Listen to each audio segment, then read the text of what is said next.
पगड़ी खोल लीजिए, प्रियांशु का खोल लीजिए, खोल परम लीजिए, आदरणीय विद्यालय के चेयरमैन सर, खोल लीजिए, इंग्लिश स्कूल के आचार्य जी एवं एसडीएम हिंदी स्कूल के प्रधानाचार्य महोदय जी, सभा में उपस्थित सभी अतिथिगण तथा मेरे प्रिय सहपाठियों, आज तारीख 26 जनवरी 2025 को गणतंत्र दिवस के शुभ अवसर पर मैं प्रिंस यादव कक्षा 9वीं का छात्र देशभक्ति और राष्ट्र निर्माण के प्रश्न पर अपने कुछ विचार साझा करना चाहूँगा।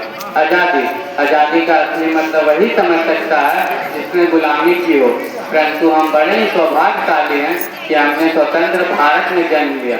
प्राचीन, मध्यकालीन और वर्तमान भारत के उदाहरणों को मैं स्पष्ट करना चाहूँगा कि सब देश बलिदान मांगता था, सब देश मर जाने, मिट जाने, फांसी चढ़ जाने को कहता था, परंतु आज देश मर जाने, मिट जाने, फांसी चढ़ जाने को नहीं कहता, बल्कि मेरे विचार से यदि कोई व्यक्ति अपना काम पूरी ईमानदारी, पूरी मेहनत और पूरी लगन से करता है तो यही उसकी सच्ची देशभक्ति और सच्चा राष्ट्र प्रेम है।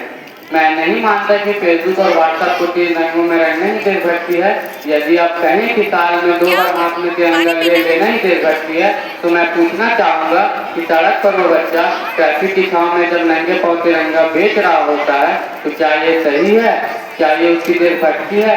ये उसकी देशभक्ति नहीं बल्कि भूख की शक्ति है जो उसे ऐसा करने पर मजबूर करती है, क्योंकि ना मस्तिष्क को जानते हैं ना दीवालों को जानते हैं। जो पेट के भूखे होते हैं वो सिर्फ भोजन की दीवालों को जानते हैं।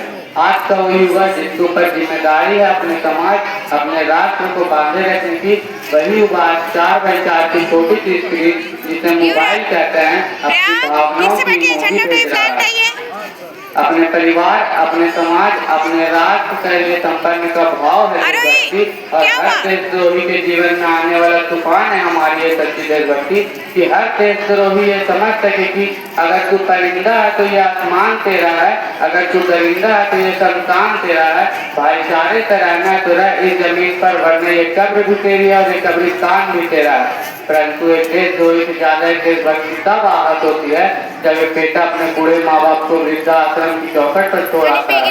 करा उठती है वो देशभक्ति जब मुसीबत में फंसे लोगों की जान बचाने से ज्यादा हम कैलकुलेटर लाइट बढ़ाने में लग जाते हैं। हम एक ऐसे समाज में जीते हैं जहाँ पत्थरों की मूर्त को लगाते हैं वो भूखे नंगे तड़पते तो जाते हैं लोग। मजदूर को मजदूर समझिए, मजबूर नहीं। गरीब को काम दीजिए, दान नहीं। और अगर दान देने की इतनी इच्छुक है तो जीते जी रक्त दान दीजिए और मरने के बाद अंग दान लेकर किसी मरते हुए को जीवन दान दीजिए। यही सच्ची देशभक्ति और सच्चा राष्ट्र प्रेम है। न सरकार मेरी है, न रब मेरा है और न ही ये बड़ा सा नाम मेरा है।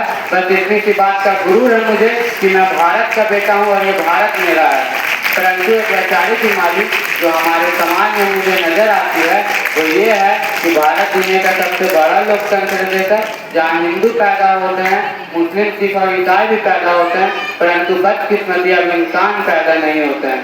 मेरे विचार से इस देश में ना हिंदू की जरूरत है, न मुसलमान की जरूरत है, राष्ट्र निर्माण के लिए सच्चे इंसान की जरूरत है। जरा सोच कर देखिए, पेड़ पौधे और कथाएं भी परेशान हो जाए अगर परिंदे भी हिंदू और मुसलमान हो जाए। परंतु एक और फैसली बीमारी हमारे समाज में मुझे नजर आती है कि देश में शिक्षा नीति केवल 2 तरह के लोगों के लिए बनाई जाती है।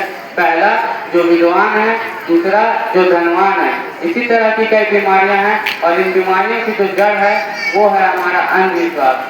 जब तक इस देश का युवा सफलता के लिए मंदिरों में जा जाकर नारियल फोड़ कर भगवान को रिश्वत चढ़ाता रहेगा, तब तक इस देश का राष्ट्र निर्माण संभव नहीं होगा। इस देश का शिक्षित युवा जो अपने ही जाति, अपने ही धर्म को ऊंचा मानकर दूसरों की जाति और धर्म की अवहेलना करता रहेगा, तब तक इस देश का राष्ट्र निर्माण संभव नहीं होगा।